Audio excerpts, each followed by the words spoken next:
Hey guys, it's Havana. I'm going to be talking you through my force feedback settings today. Just for note, I'm on the Logitech G920 and I do have the shifter. So starting off here, we're looking at the force feedback percentage, which is just the overall gain, so the strength of the force feedback. I have this at 48%. I maybe bump it up a little bit, but that's what I like. It's really just down to you and your wheel. So just keep that in mind, but 48% works for me. Now then on to the curb force feedback settings. I have this on 0%. Now this isn't to say that on 0% if you run over a curb you're not going to feel it through your wheel. This is basically just a multiplier. So I don't know. I find it unrealistic. You hit a curb and the wheel kind of gets jerked out of your hands. If you do want to feel more of the curb, you can bump it up a little bit, but keep in mind this is a multiplier and the smallest amount of percentages makes a big difference. So keep the adjustments pretty small. Maybe 5% and then, see if it's too much or too little.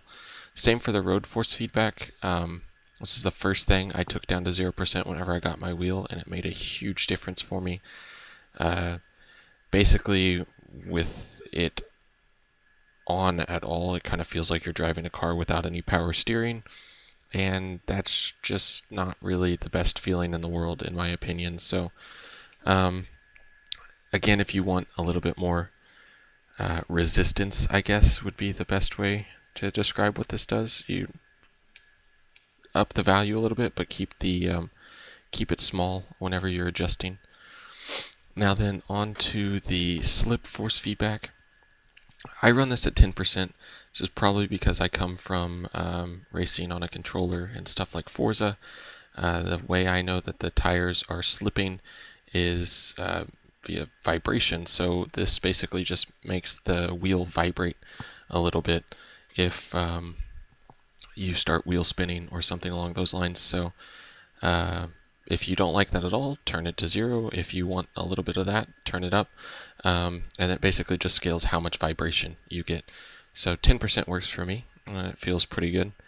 Now then we're coming on to Understeer Effects next. Now I run with this off. Basically, the way I understand it is this is also a multiplier. Whenever a car starts to understeer, you're going to have a reduction in your actual force feedback on the wheel, so it will go light if you're understeering. I kind of feel like that already happens, so turning this on makes it stronger. And honestly, I don't like that, so I turn that off. Your mileage may vary on that one, but in my opinion, it feels better off. So, and like I said, I have a shifter, and I like using my shifter, even though it's not the best shifter in the world. It's just more fun, so I keep the Use H shifter on. Now then, just for a second, we're going to look at field of view. I think this is something people overlook quite a bit. I'm sitting very close to a 42-inch TV screen whenever I race, so I set my field of view as low as I can in Assetto Corsa, which is 50 degrees. I honestly wish I could set it lower. If you're sitting close to a large TV or you just have a very large screen that you're playing on, you probably want to set your field of view low. It does make it feel just more accurate. It makes it a little bit easier to place the car where you want it, and I don't know, it's just a better feeling. So, and there's all sorts of calculators you can look up online to figure out what your field of view should be if you're interested in something like that. So now we're going to start with the assist. The first one up is automatic gearbox, which is pretty obvious. Do you want the game to shift gears for you, or do you want to shift gears yourself? Well, I want to shift the gears myself, so I turn that off. Okay, so that brings us to automatic clutch. I run with this off. Like I said, I have the G920, which comes with a clutch pedal, and I have the shifter, so I want to utilize that. If you're on a controller, you're going to want this on. If you are on a wheel that doesn't have a clutch pedal, you're going to want this on. And in my opinion, if you don't have a shifter, it's kind of up to you. Using the clutch pedal yourself I think it actually makes the shifting happen a bit quicker, but you know, it's probably pretty awkward using the clutch pedal with the paddles, so that one's up to you. Now then, automatic blip. Do you want the game to rev match for you on your downshifts in manual cars?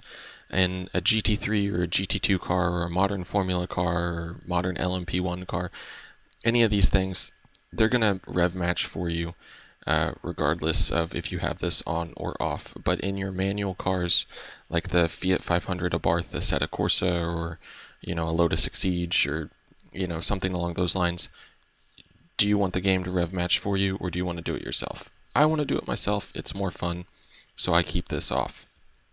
So that's going to bring us on to the ideal racing line. This one's really easy. Turn this off. This is, I don't know why this is in the game. It's not dynamic, so it's not going to help you at all, because it's not going to adjust to how fast you're going. It's not going to adjust to, you know, what car you're in. It doesn't, it's just a static line on the track. So I'm not really sure why this is in Assetto Corsa. In my opinion, it's completely useless. So yeah, turn this off. Okay, so that brings us to traction control. Now I keep this one on factory.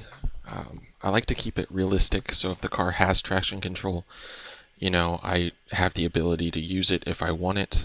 You can always turn it off in the game. If the car doesn't have traction control, then I'm going to learn how to drive it without the traction control. If you're struggling with a car without traction control, you can turn it on, and then whenever you're ready to, you know, have it back to realistic settings, just put the setting back on factory. That's all it does for you. So, yeah, I like to keep it on factory, and the exact same thing for ABS. So, no need to go over that one again. Stability control, I keep it 0%. I really feel like this one, it's supposed to help you. I understand what it's supposed to do, but I feel like it completely changes the way that the cars handle and feel. And if you're actually trying to learn, running this in high settings, like, you know, anywhere honestly above 50%, is just going to make it to where you're not really learning what the car's doing. So if you are struggling, you know, maybe use like 20% or something like that. But honestly, I don't like this setting at all. Mechanical damage I normally keep at 50% because that's what you get online, if I remember correctly. If I'm going to run a car like the Lotus 98T or the Porsche 91730 and I want to run a lot of boost for a lot of laps and not have to go back to the pits because it's blown my engine, I'll turn this down to 0%. But otherwise, I'm going to run it at about 50%.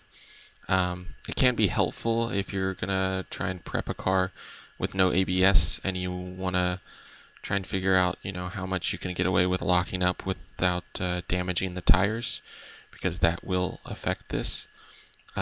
Otherwise, you know, it's up to you. Do you want to take damage or not? Now then, tire wear, I normally run with this on.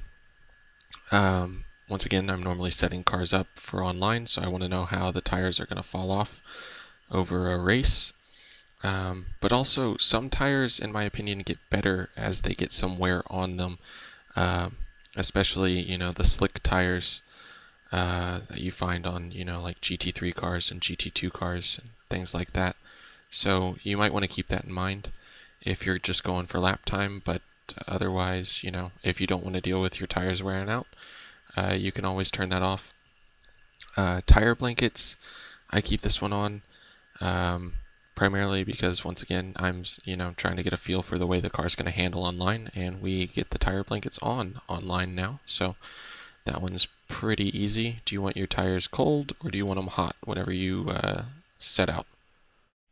And finally, last but not least, that brings us to fuel consumption. I run with this on because normally I'm setting something up or practicing for something online, and I want to get used to the fuel burning off and know how much fuel each lap requires. That way I can figure out how much I'm going to need for however long an online race is.